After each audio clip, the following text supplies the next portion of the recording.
The minute I walked through the doors, I knew that this place is something special. If the stones could speak, what would they tell us? We started off in the early 15th century as a small college of priests. What an extraordinary thing, the continuum of the scholarly community through all that time.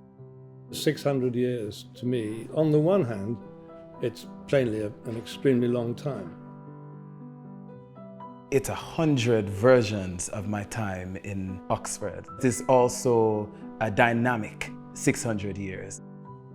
And it's nice to think that we're part of that rich heritage of Lincoln that started all the way back in 1427. I think it gives a deep sense of meaning to those people who work in the organisation, but it also gives a responsibility to remain at the forefront of what you're doing and also to write the next chapter in the history. The best thing about Lincoln is that you can't get lost in the college. It's small and it's central. It's a crucible of friendship. People are willing to be in community with each other.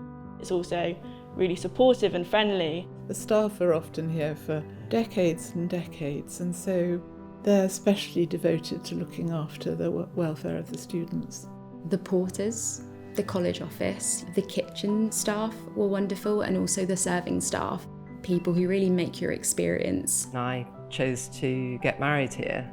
The staff made it such a special day, and it really just felt like family. It felt like coming home. We've had some remarkable achievements. It was the first Oxford college to appoint a Jewish fellow. Florian Chain, who helped develop penicillin in the Second World War, and Dr. Seuss. The development of cephalosporin, an important penicillin-related drug by Sir Edward Abraham. The historic moment when Lincoln women bumped up into the First Division, which was incredibly exciting, is an example of how far the women at Lincoln have come. We have the earliest printed book in Arabic. We have the earliest polyglot edition of any part of the Bible. They were looking outside of the boundaries of the city, outside of the borders of the country, and to be able to expand their own experience and their own intellectual horizons. And we continue our research into medical sciences as well as into the humanities and social sciences.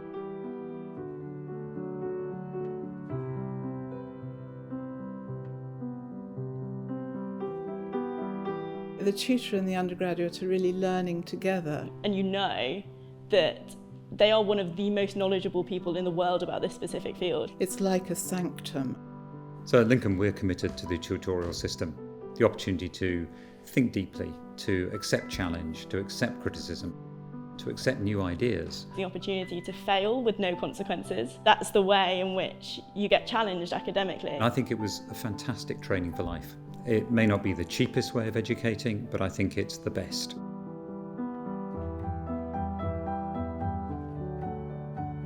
Funding is essential for the students to be creative, to study, to learn, and to have that thirst for knowledge. Through the generosity of our donors, we've been able to increase the number of fellowships at the college, and we have taken on new subjects that are now firmly established here. I think it's incumbent upon us as alumni who have had the benefit of this fabulous place to give back, to ensure its continuity. It's important to give back. It's an opportunity, really, to ensure that it does survive and provide something that is irreplaceable. I was fortunate enough to be a recipient of bursaries, not only as an undergraduate, but especially as a graduate. As a student, there's quite a lot of financial worry. Not having that anxiety about money allowed me to actually enjoy my university experience. It means that you can spend more of your time focusing on your work or enjoying yourself and making the most of all the opportunities.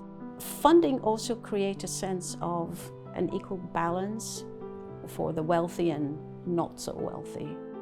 Lincoln in many ways has felt like home and a great community to be part of, and that doesn't have to leave you when you graduate.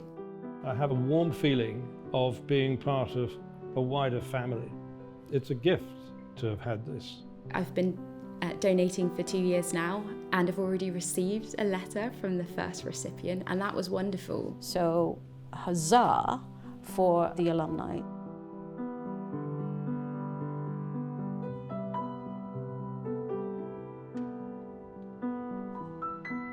I very much hope that we shall be around in another 600 years and that we shall continue doing what we do best.